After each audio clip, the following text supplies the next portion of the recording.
KS Prasad గారు, ఇప్పుడు కాళేశ్వరం కేసుకు సంబంధించి దాన్ని సిబిఐకి ఇవ్వాలని రేవంత్ రెడ్డి గారి నిర్ణయం. లేటెస్ట్గా ఇప్పుడు మనం చూస్తే ఆ కోర్టు స్టే ఇచ్చింది.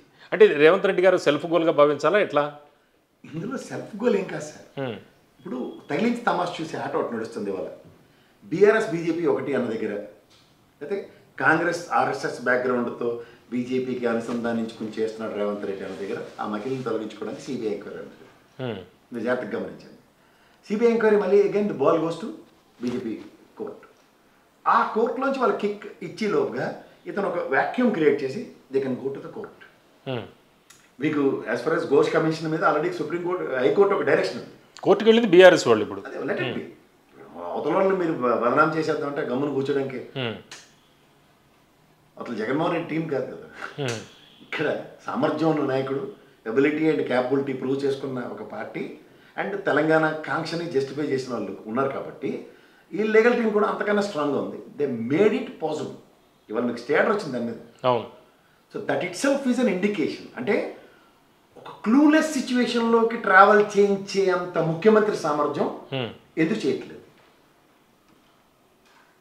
ఎవడు భయాలు ఉన్నాయి ఇక్కడ. మీకు ముందుకు వెళ్ళే దగ్గర పాబంధకాలు ఎవరు క్రియేట్ చేసుకుంటారంటే రేవంత్ రెడ్డి క్రియేట్ చేసుకుంటాడు. It's clear. అదర్వైజ్ మీరు ఈ రేస్ చూడండి, నెక్స్ట్ టెలిఫోన్ ట్యాపింగ్ చూడండి. నిజంగా కనుక ఇంత మీ అనుభవంలో, మీ జర్నలిజం అనుభవంలో మీరు రాసిన ఆర్టికల్స్ ఏమైనా చూస్తే ఇంత జడ్డిమాలోకంలో పనిచేసిన వాడు ఎవడన్నా ఉన్నట్టు ఇల్లేం చెప్పచ్చు. మన లాస్ట్ డిబేట్లో కూడా మాట్లాడుకున్నాం. వచ్చినట్టు ఎత్తులు ఆడ కూర్చోబెట్టి with these are all evidences లేకుండా ఇలా కథ మొదలెడితే ఎక్కడ అవుతుంది సార్ పరిసమాప్తం? ఎవిడెన్సెస్ లేవా కాళేశ్వరంలో? వాళ్ళ బిగ్గెస్ట్ ఛాలెంజ్ ఏంటంటే they fail to establish the evidences. ఇప్పుడు అసెంబ్లీ వేదికగా ఒక రిపోర్ట్ పెట్టి ఇది క్యాబినెట్ నిర్ణయానికి ఇన్ని కోట్లు కేటాయించిందేరా, ఈ ఎక్స్పెన్సెస్ మెగా కృష్ణారెడ్డి ఎవరికి ఎట్టినోడు అని పిలుచుకొచ్చి పిలక పట్టుకుని కూర్చోబెట్టి తీసుమార్కాలనా లేకపోతే కాంట్రాక్టర్ పేర్లే లేవు కదా దాంట్లో. లేదనుకున్నప్పుడు ఎవరు కాంట్రాక్టర్ అనేది ఫస్ట్ ఇన్వెస్టిగేషన్లో ఆ పిలకలు పట్టుకుని వచ్చి కూర్చుని దీనికి అప్రూవల్ ఎంత, దీనికి ఎంత, ఈ ఫైనాన్షియల్ డీవియేషన్ ఎంత, దీనివల్ల వచ్చిన ఉపద్రవం ఎంత. కాంట్రాక్టర్ మేస్త్రి తప్పు ఉంటుంది కదా. అవినీతి జరిగిందంటే ఫస్ట్ కాంట్రాక్టర్ల పేర్లు పెట్టాలి. ఫస్ట్ వాళ్ళ పిలకలు వాయించిన తర్వాత నెక్స్ట్ ఇక్కడ డబ్బు ట్రాన్సాక్షన్ జరిగేది అక్కడి నుంచే కదా. మహా అయితే ఉంది కేసీఆర్ కక్కుతుపతి కమిషన్ 10 కోట్ల ప్రాజెక్ట్ అనుకుంటే నాకు 10% ఇరాను, అంతకన్నా ఇంకేంటి ఉంటుంది దాంట్లో. డిపిఆర్ అప్రూవల్ కూడా ఇచ్చాడు. సెంట్రల్ డ్యామ్ సేఫ్టీ అథారిటీస్ గుడ్డు గుర్రానికి పలుతూ అవుతున్నారు వీళ్ళందరూ. వీళ్ళందరినీ ఫ్రేమ్లో ఫిక్స్ చేయకుండా ఏ sir central dam safety authority clearance ఇవ్వకుండా ఎవడన్నా డ్యామ్ కట్టగలుగుతాడు ఎవడన్నా? భారతదేశంలో ఉన్న కేంద్రపాలిత ప్రాంతాల్లో ఉన్న 33 కలిపి అంటే లొకేషన్ ఎంపిక కావచ్చు, లేకపోతే డిజైనింగ్ కావచ్చు, ఇవన్నీ కూడా ఏవి క్యాబినెట్ అప్రూవల్ లేకుండా అంతకుముందే జీవో దీనికి సంబంధించి రీడిజైనింగ్ ఇవన్నీ కూడా ముందరే జరిగిపోయాయి. తర్వాత ఫార్మాలిటీగా ఓ క్యాబినెట్ అవన్నీ ఓకే సార్. అన్నట్టు కానీ వీళ్ళందరూ పాపం కేసీఆర్ బాధితులు బానిసలు అన్నాం. మరి సెంట్రల్ డ్యామ్ సేఫ్టీ అథారిటీస్ కూడా అల్లేదేనా? అలా అమరావతి కృష్ణా కమిటీ కాదని చెప్పి నారాయణ డిసైడ్ చేసిన దానికి వాళ్ళ గడ్డలకు పెడుతున్నారు. ఆంధ్రలో కనిపించట్లేదు ఎవరికి. అంత ఎఫిషియన్సీ అంత క్యాపబిలిటీ ఉంటుంది సెంట్రల్ గవర్నమెంట్కి. ఇక్కడ ఏమి కాకుండా పనులు కానిచ్చుకోమంటారా చెప్పండి సార్? ఎందుకంటే ప్రాణహిత చేయవల్ల ఆ రోజుల్లో డిసైడ్ చేసేది జాతీయ హోదా ఇస్తామన్న దగ్గర అది కాదన్న వీళ్ళు తెలకెత్తుకుని తెలంగాణ రాష్ట్రం కట్టుకుంటుంటే కేంద్ర ప్రభుత్వం రూపాయి ఖర్చు లేదు కాబట్టి మీ పని మీరు కానివ్వండి అని అన్ని అనుమతులు హ్యాపీగా ఇచ్చుకున్నారు. మీకు అర్థమైందా? అక్కడ కర్రెరకుండా పోవసాకుండా రూపాయి డబ్బులు కేంద్ర ప్రభుత్వం నుంచి రాకుండా మనెత్తి మనమే వాయి కొట్టుకున్న కాళేశ్వరం ప్రాజెక్ట్ అనుకుంటే దీనికి మా వంతుగా ఇచ్చిన అప్రూవల్స్ అన్నీ తప్పని చెప్పనండి sir. Central dam safety authority ఈ పిల్లర్లు ఈ ల్యాండ్లో ఇలా కడితే ఇలా అవుతుందని రాయకుండా ఉన్నాడంటే అది మనిషి అంటారా ఏమంటారా మీరే చెప్పండి. దేనికి ఉన్నారో చెప్పమనండి వాళ్ళు first.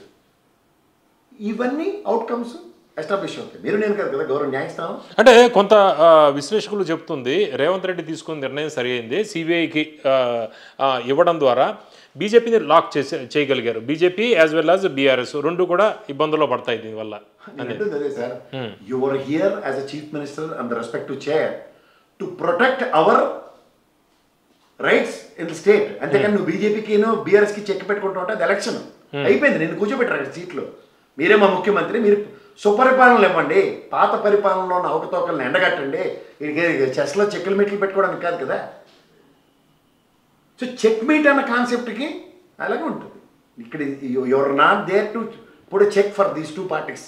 You are there to give a justice to the people around. అంటే అవినీతి డబ్బు కేసీఆర్ తోటి కక్కిస్తాను, చర్లపల్లిలో డబుల్ బెడ్రూమ్ కట్టిస్తాను కేసీఆర్కి, ఇవన్నీ కూడా ఇక్కడే రేవంత్ రెడ్డి చేయాలంటారు సిబిఐ ద్వారా కాకుండా. ఇది తుపాకీ రంగుడు కథలు అంటారు అట్లా. అది మాకెందుకు అవి? మీరు ఫస్ట్ చేయవలసిన పని ఏంటంటే ఆ దొరికినట్టు ఆ ఇంజనీర్లు పట్టుకొచ్చి ఆ దగ్గర ముక్కు పిండి లోపల డబ్బులు ఆనా పైసలు వసూలు చేయడం.